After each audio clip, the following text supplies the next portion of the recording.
Pak Ugro, silakan komentar Anda. Muter-muter lagi di sekitar BAP. Ya, jadi yang jelas pertama kejadian yang datang ke TKP kan dari Polsek Talun. Ya. Ada laporan kecelakaan lalu lintas. Kemudian yakin petugas dari Polsek Talun membuat laporan polisi model A tentang apa yang dia datangi ke TKP. Yaitu kecelakaan. Ya, kecelakaan lalu lintas. Nah, ini kenapa tidak dilanjutkan? Saya juga tidak tahu. Ini harusnya kan didalami oleh Propam. Kemudian dibawa masalah ini ditarik ke Polresta Cirebon oleh Aibtu Rudiana, ya kan? Kemudian ditarik ke Polresta Cirebon, tidak langsung dibuatkan LP oleh petugas Polresta. Saya kan petugas Polresta Cirebon tidak mendatangi TKP. Seharusnya kalau mendatangi TKP ada ditemukan 2 mayat, walaupun di sini juga ada LP yang dibikin oleh Polsek Talun tadi. Ya. Tapi kalau memang mau dikaitkan dengan dugaan pembunuhan di wilayah Polresta Cirebon, nah TKP yang ditemukan ini kan harusnya ada petugas juga yang datang dari Polresta Cirebon. Tapi ini nggak ada. Jadi laporan polisi itu baru dibuat tanggal 31 oleh Aibtu Rudi. Jadi sebetulnya peristiwa apa nih? Ini kan aneh, ya kan? Tanggal 27 kejadian, 28 sudah mayat dan dikembalikan, sudah dimakamkan, kemudian 31 beberapa yang diduga tersangka ditangkap. Nah, kemudian tanggal 31 baru dibuat laporan polisi. Dan itu laporan polisi menceritakan kejadian seolah ada kejar-kejaran yang dilempar petugas. Dari mana seorang Aibtu Rudiana tahu itu ada kejadian seperti itu? Apakah dia mendengar dari orang baru membuat laporan? Ini kan juga aneh. Jadi laporan polisi itu udah cacat fisik atau cacat substansi atau cacat apa saya nggak tahu. Itu sudah sulit dipertanggungjawabkan di situ. Mbak Flora, apa itu namanya? Cacat konstruksi atau memang sebenarnya ini skenario yang kurang apik sehingga kemudian bocor di mana-mana? Gini Mbak, kalau misalnya kita bandingkan ya antara BAP dan keterangan di depan persidangan, maka seharusnya yang digunakan adalah keterangan di depan persidangan. Ya, syarat dari alat bukti keterangan saksi adalah salah satunya adalah bila keterangan itu diberikan di depan persidangan. Bagaimana dengan BAP yang diberikan di tahap penyidikan? BAP itu hanya bisa menambah keyakinan hakim apabila keterangan di dalam BAP itu bersesuaian dengan alat bukti yang ada di depan persidangan. Sehingga kemudian kalau misalnya ada perbedaan antara keterangan di persidangan dan keterangan di BAP, maka selanjutnya hakim akan menanyakan alasannya apa, kok berubah dari keterangan Anda di persidangan dan keterangan di BAP. Nah itu alasannya itu yang akan kemudian digali oleh hakim. Tetapi, kalau kita, baik. Tapi kalau misalnya melihat kekuatan pembuktian berdasarkan KUHP, maka yang dianggap sebagai alat bukti itu yang lebih kuat adalah alat bukti keterangan saksi yang di bawah sumpah diberikan di depan persidangan. Baik. Nah, BAP sendiri itu bisa sama kedudukannya dengan alat bukti keterangan saksi yang diberikan di depan persidangan kalau misalnya dia ditambah dengan berita acara sumpah. Itu pun jika orangnya itu tidak bisa datang atau dihadirkan di depan persidangan, Mbak. Tapi kalau misalnya ada di depan persidangan, seharusnya yang dijadikan dasar atau alat keyakinan hakim itu adalah keterangan yang diberikan di depan persidangan. Apa yang terjadi jika keterangan itu didesain? Keterangan itu adalah melalui proses intimidasi, melalui proses pemaksaan, penyiksaan, dan cara-cara yang sangat bertentangan dengan hak asasi manusia. Kita juga menganut itu di Undang-Undang Dasar Negara 1945. Apa yang terjadi? Mereka juga dipaksa untuk menandatangani semuanya. Ya, yang namanya alat bukti yang sah adalah alat bukti yang diberikan secara sah atau diperoleh secara sah.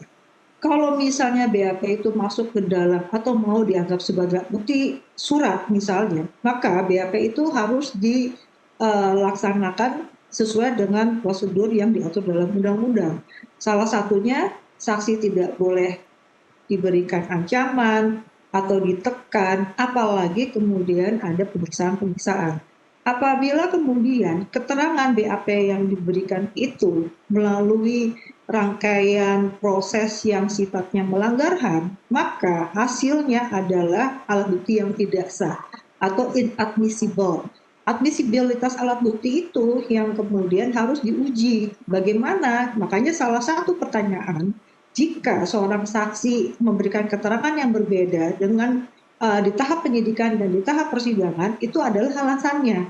Kalau misalnya diberikan alasannya pada saat itu saya penuh dengan tekanan, saya kemudian disiksa, lalu kemudian hakim bisa mengkonfirmasi, mengelaborasi bahwa benar terjadi siksaan, benar terjadi tekanan, maka hakim tidak boleh menggunakan keterangan yang diberikan di tahap penyidikan. Yang diberikan adalah di tahap persidangan, seperti itu. Baik, ketika kalau kita bicara 2016, 2017, bagaimana proses persidangan itu terjadi, tentu kita tidak luput dari berbagai macam kesaksian yang mengatakan bahwa ketika itu berangkat dari kesaksian dari AF dan DD yang melihat atau membenarkan adanya kejar-kejaran, kemudian terjadi, kalau saya mengutip diksinya Ibu Elsa Sharif, itu adalah pembantaian begitu. Kita akan lihat bagaimana seorang Ibtu Rudiana bisa melakukan seolah-olah seperti investigasi sendiri, seperti apa konflik of interest itu berkembang, seperti apa abuse of power itu dilakukan. Kita akan lihat grafik berikut ini. Saat itu Ibtu Rudiana atau yang saat itu Aibtu Rudiana adalah seorang kanit narkoba di Polresta Cirebon. Berikutnya, kita akan lihat grafik berikutnya. Atasannya adalah AKP Galih Wardani yang merupakan Kasat Reskrim Polresta Cirebon. Dia disebut sebagai orang yang mengetahui atau memberikan izin untuk Ibtu Rudiana kemudian mencari bukti-bukti di TKP saat kejadian. Kemudian posisi di atasnya lagi adalah AKBP Indra Jafar, Kapolres Kota Cirebon. Ini rekan Pak Ugro kenal dengan Pak Jafar. Dan di atasnya lagi kita lihat adalah Kapolda Jawa Barat, Irjen Pol Bambang Waskito. Dan di atasnya Kapolda ada Kapolri yang saat itu Jenderal Polisi Tito Karnavian. Saya ingin mendapat komentar dulu dari Pak Ugro. Konflik of interest, abuse of power, benarkah itu terjadi ketika investigasi dilakukan oleh seorang Aibtu Rudiana saat itu yang merupakan ayah dari korban? Iya. Jadi kalau ditemukan ada mayat yang diduga belum jelas penyebabnya apa, apalagi lebih dari satu. Nyawa ini kan milik Allah, begitu hilang, terus yang bertanggung jawab di dunia siapa nih? Ya kan? Saya ingat waktu kejadian Ketua DPR di Provinsi Sumatera Utara meninggal, waktu ada keributan di kantor DPRD. Presiden Pak SBY saja turun tangan waktu itu. Saya Kadipropam, rapat dengan Kapolri, atau Pak SBY ke Presiden telepon Kapolri. Ditanyakan, ada kejadian apa di Sumatera Utara itu? Jawab oleh Pak Kapolri, ada keributan. Gimana? Nah, Pak Kapolri minta waktu sama Pak Presiden, minta waktu, telepon sama Kapolda. Kapolda ditelepon, situasi dapat dikendalikan. Lapor Kapolri, Kapolri lapor ke Presiden lagi, situasi aman. Tapi Presiden SBY kan juga orang pintar. Begitu dilihat, loh itu kok ada ketua DPR meninggal. Cek lagi telepon nih, kembali lagi. Ternyata kejadian di atas. Nah setelah dilaporkan, ya Presiden juga rasanya kok laporannya kok nggak lengkap seperti itu. Jadi apa kaitannya dengan kasus Vina ini, Pak? Nah, begitu ada dua korban, setidak-tidaknya Kapolres nanya kepada Kasat Serse. Dan Anda yakin itu sudah dilakukan oleh Kapolres belum? Saya juga heran kenapa di tingkat Polres Cirebon yang kecil saja tidak ada yang perhatian sebenarnya, hanya ditangani oleh Aibtu Rudiana. Dari mulai pertama 27 tadi, kemudian 28 dia sudah menggunakan orang-orang yang kira-kira dipercaya bisa membantu keterangan ada peristiwa siapa pelakunya, sampai 29 sudah mulai menangkap dan sebagainya. 31 dia membuat laporan polisi dengan kronologis cerita yang ada dari kalau nggak salah yang Saka Tatal ya, pernah di Liga Akbar pernah dijadikan saksi juga di situ. Nah, kenapa tidak pernah digelar di Polres? Misalnya Kasat Serse ya sebagai perwira di situ, panggil ini kejadian apa? Kenapa laporan seperti ini? Dan jadi, ketika peristiwa ini terjadi, Pak, Kapolda juga pasti tahu, Kapolri juga pasti tahu. Masuk media pasti tahu, karena ada laporan 1 kali 12 jam itu yang harus dilaporkan. Peristiwa menonjol pasti dilaporkan. Kalau tidak dilaporkan aneh, karena saya juga pernah mengalami. Jadi ada laporan menonjol misalnya ditemukan mayat di depan toko misalnya gitu. Dilihat ini apa? Ini tunawisma seperti itu. Ya mungkin tidak terlalu perhatian, mungkin sakit dan sebagainya. Tapi kalau ada luka-luka yang dicurigai itu harus dilaporkan pada pimpinan. Seperti itu. Jadi ini ada sistem laporan yang tidak jalan di situ. Jadi kontrol dari atas harusnya begitu ada hanya kejadian. berupa sistem laporan saja atau sebenarnya ini sistem instruksi yang terjadi? Ya lapor kepada atasan pakai HP kan sudah ada. Pak, ini ditemukan ada 2 yang meninggal di jalan gini. Mungkin bisa masuk wilayah Polsek Taruman atau Polres Cirebon dan Polresta. Jadi ini peristiwa ini harus diketahui oleh pimpinan-pimpinan tadi. Tidak bisa dibiarkan ditangani oleh seorang Aibtu Rudiana ini kayak sepertinya menurut saya ya.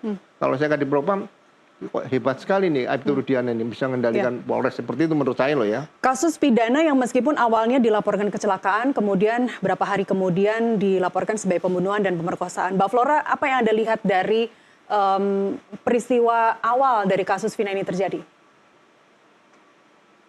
Ya Mbak, kalau misalnya saya lihat sudah pasti di dalam penyelidikan ini, penyelidik itu tidak mencari kebenaran. Jadi justru mencari kesalahan. Padahal prinsipnya dalam negara dengan sistem hukum sipil, negara memberikan kewenangannya kepada aparat penegak hukum untuk mencari kebenaran. Makanya access to evidence itu hanya diberikan kepada aparat penegak hukum. Ya, tidak ada yang bisa dapat akses untuk kemudian memeriksa sidik jari, yang melakukan CSI dan seterusnya. Itu diberikan kepada penegak hukum. Karena apa? Maksudnya adalah untuk mencari kebenaran. Kalau misalnya ya penegak hukum ini ada kepentingan di dalam suatu kasus, maka yang pasti dia tidak akan mencari kebenaran. Yang dicari adalah kesalahan gitu. Nah ini kan yang proses atau prinsip-prinsip yang sudah tidak benar sejak awal. Kalau misalnya ya suatu proses itu seseorang sudah setahu saya ya penegak hukum itu ada fakta integritas bahwa mereka akan mencari kebenaran, bersifat objektif dan jujur, ya independen. Nah, bagaimana kemudian mengimplementasikan fakta integritas tersebut? Maka hal tersebut pertama-tama apabila mereka menyadari bahwa mereka mempunyai konflik of interest atau kepentingan, mereka harus mundur. Ya, tidak harus ikut. Biarkan kemudian yang lain mengerjakan satu peristiwa atau mengusut satu kasus objektif mungkin. Nah, ini mulai dari situ. Karena kembali lagi, kalau sudah mencari kesalahan, bisa saja terjadi hal-hal yang sifatnya inadmissible, dalam arti sesuatu yang tidak atau dilarang, atau dalam hal ini pelanggaran HAM. Pelanggaran HAM dalam mencari ya suatu dalam proses penyelidikan penyidikan itu akan mengakibatkan adanya barang bukti dan bukti-bukti yang diperoleh nanti akan terkontaminasi. Kalau sudah terkontaminasi, pada akhirnya nanti ada wrongful conviction. Ujung-ujungnya keyakinan hakimnya juga bisa salah. Ujung-ujungnya selanjutnya itu akan menghasilkan suatu produk yang ya jauh dari kebenaran. Makanya ada peradilan sesat. Memang harus mulai dari awal, Mbak ini. Anda menjawab judul kita pada sore ini, Mbak Flora, peradilan sesat tanda tanya. Anda sepakat ini peradilan sesat? Ya, itu kalau misalnya memang dari awal sudah terjadi konflik of interest, tapi kemudian tidak disadari secara jujur, mereka tidak kemudian mundur, ya, sehingga hasilnya sudah pasti akan tidak objektif. Ya, bagaimana implementasinya itu? Kalau bisa dari awal tidak objektif, barang buktinya terkontaminasi, kemudian sudah pasti akhirnya wrongful conviction, keyakinan hakim bisa salah. Nah, ini yang disebut dengan peradilan sesat. Baik, padahal keyakinan hakim itu kan berawal dari bukti-bukti yang dihadirkan. Kalau bukti-bukti yang dihadirkan saja sudah di skenario, by design, gimana kita bisa berharap lebih lanjut? Pak Ugro, ini kan sebenarnya kita berawal dari Rudiana yang katakanlah mencari seseorang bernama Dede ini, yang belakangan dia bahkan out loud bilang bahwa saya akan bertanggung jawab, saya salah, saya telah memberikan kesaksian yang palsu, saya bersedia menggantikan posisi 7 terpidana itu. Bahkan dia bilang seperti itu dalam sidang PK6 terpidana kemarin. Kemudian juga ada kesaksian Aib juga yang ternyata semuanya bohong. apakah ini kemudian tanggung jawab ada di Rudiana saja? Iya, jadi saya melihat gini, Polri itu polisi negara Republik Indonesia. Tidak ada polisi Talun, polisi Cirebon Kota, polisi Cirebon nggak ada. Polisi Semarang, polisi Medan nggak ada. Polisi adalah polisi Republik Indonesia. Ya. Nah, kembali ke kasus ini. Jadi laporan polisi yang dibuat oleh anggota Polsek Talun atau Polres Kabupaten itu adalah cikal bakal awal pengungkapan kasus tersebut. Entah itu laka lantas, entah itu nanti pembunuhan. Seharusnya dalam peristiwa seperti ini tidak perlu dibuat laporan polisi lagi yang dibikin oleh Aibtu Rudiana waktu itu di tanggal 31. Kalau misalnya ada informasi dari Aibtu Rudiana, sampaikan pada Kasat atau pimpinannya. Pak, ada indikasi yang kecelakaan itu anak saya meninggal. Nah, saya yang dapat informasi adalah TKP ditemukan bukan di tempat ditemukan mayat, tapi di tempat lain masuk wilayah kita. Nah, ini bisa koordinasi antara Polresta dan Polres. Bahwa ada dugaan seperti ini, kalau nanti lokus deliktinya ditemukan ada di tempat lain, tinggal koordinasi aja, dilimpahkan berkasnya bukan kecelakaan ini, tapi dilimpahkan ke Polresta. Tapi peran Rudiana berhenti sampai di situ. Di situ hanya nggak sampai bisa, melapor. karena dia bukan saksi fakta yang melihat langsung, bukan dia menyampaikan mungkin anaknya ditemukan mati, dia dengar tidak membuat laporan polisi lagi, laporan polisi cukup satu. Jadi, Termasuk sebelumnya Pak, tanggal 29 Agustus itu orang tua Eki, ya ibu dan ayah Eki itu sudah klaim asuransi. Dan itu sudah cair kalau saya tidak salah dengar dari pernyataan Bu Titin kemarin 12,5 juta. itu klaim asuransi kecelakaan atau Kecelakaan. Jasara Harja. yang bikin orang tuanya. Yang mengajukan klaimnya adalah orang tua dari Eki. Nah, kalau orang tua Eki itu Aibtu Rudiana, dia klaim asuransi kecelakaan, kenapa dia bawa ke pembunuhan? Itu tanggal 29 Agustus. Nah iya, klaimnya asuransi kecelakaan. Tapi kenapa dia tangani pembunuhan? Ini kan aneh lagi. Jadi bagi saya memang Propam harus mendalami si Aibtu Rudiana ini. Jadi sekali lagi ya, ya sekarang belum masuk SIPP. Seharusnya laporan polisi itu masuk dalam SIPP yang dibikin oleh Kumham. Jadi setiap peristiwa terjadi masuk di situ. Propam sendiri itu juga sudah dilapori oleh Bu Titin mengenai kejanggalan-kejanggalan itu, tapi tidak ada follow up. Kemudian juga ke Komnas HAM follow up-nya sekian bulan berikutnya, 3-4 bulan berikutnya, dan itu juga sifatnya hanya berkirim surat. Pertanyaan saya di awal adalah apakah iya ini akan berhenti di Rudiana saja? Tadi Anda bilang bahwa institusi Polri ini adalah polisi Indonesia, polisi negara, bukan polisi Cirebon atau polisinya Eki saja. Iya, jadi apa yang dilakukan oleh penyidik itu terhadap Bu Titin, saya juga dengar keterangannya di situ. Jadi kasus seperti yang terjadi ke 8 terpidana dengan ancaman hukuman cukup berat, itu harus disampaikan bahwa Anda berhak diam dan Anda harus didampingi dengan penasihat hukum. Itu tidak dipenuhi, sehingga kalau Bu Titin mau ketemu katanya tanggal berapa, tanggal 1 atau tanggal 2 mau ketemu susah dan sebagainya. Ini ada apa? Seharusnya sejak awal pengacara bisa dampingi. Nah, ini harus didalami. Jadi kalau misalnya ada dugaan misalnya penganiayaan, itu bisa dibuktikan dari awal. Dan itu tidak mungkin Rudiana ataupun penyidik sendiri, Pak. Masih ada atasan mereka yang kemungkinan terlibat dalam aksi ini, dalam skenario ini. Semua yang bertugas saya rasa ilmunya sama dari Megamendung. Saya juga alumni Megamendung tahun berapa, 89. Ada yang FBI di Amerika, ada yang dari Jerman. Jadi ilmu reserse seluruh dunia hampir sama. Sehingga kalau saya katakan ya, KUHAP kita itu sebenarnya karya agung anggota DPR dan pemerintah waktu itu tahun 80 itu, tahun 81, itu sudah karya mulia. Kenapa? Kalau kita baca tuntas KUHAP itu, Miranda warning atau Miranda note itu sudah dimasukkan di situ. Ya. Itu yang seharusnya disampaikan kepada seluruh tersangka bahwa Anda berhak diam. Nah, kalau tersangkanya bisu, masa mau dibuka mulutnya direkam kan nggak bisa juga. Baik. Nah, inilah mungkin hukum ke depan harus bisa mengadopsi KUHAP, melaksanakan KUHAP dengan secara murni dan konsekuen seperti itu. Ya, tapi mungkin juga ada